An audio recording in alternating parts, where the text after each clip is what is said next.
আসসালামু আলাইকুম সম্মানিত ভিউয়ার্স, আপনারা দেখতে পাচ্ছেন এটা হচ্ছে মালয়েশিয়ার কুয়ালালামপুরের একটি সিটি, কেএলসি এই জায়গাটার নাম। এটা হচ্ছে কেএলসি টাওয়ার। এটা বহুল আলোচিত সেই পুরনো টাওয়ার। এই টাওয়ারে আসলে পৃথিবীর বিভিন্ন দেশ থেকে মানুষ এসে এখানে একটা ছবি তোলে এবং ঘুরে।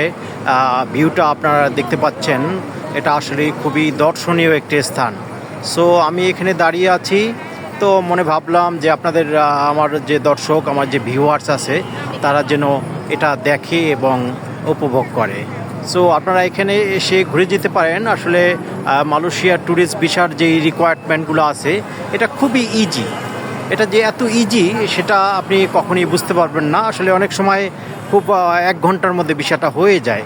তো রিকোয়ারমেন্ট ফুলফিল করতে হবে, আপনার জানতে হবে। ভ্রমণ করার আগে আপনার ওই দেশ সম্পর্কে জানতে হবে, ওখানে কি ফ্যাসিলিটি আছে, কি প্রবলেম আছে, এগুলো জেনে শুনেই ভ্রমণ করা উচিত। আসলে আমরা পৃথিবীর অনেক দেশই ভ্রমণ করি, কিন্তু আমরা কিন্তু জানি না। না জানার কারণে আমরা আসলে একজাক্টলি বিভিন্ন বিপদে পড়ি, বিভিন্ন প্রবলেমে পড়ি।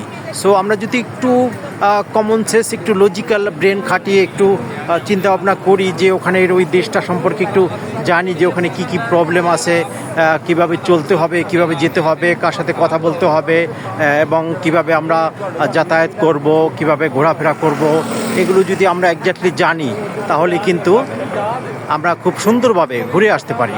পৃথিবীর যে কোনো দেশে হোক, আপনার যে দেশে যাবেন সেই দেশে যাওয়ার আগে আপনার ওই দেশ সম্পর্কে আপনার একটা ধারণা নিতে হবে। ওই দেশ সম্পর্কে আপনার একটা চিন্তা ভাবনা করে একটা প্ল্যান করে যেতে হবে।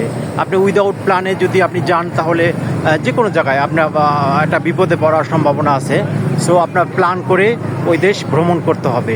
এটাই আমার দর্শকদের জন্য একটু বলার ছিল। সো আমি বললাম, ওকে, থ্যাংক ইউ ভেরি মাচ। আসসালামু আলাইকুম রহমতুল্লাহ।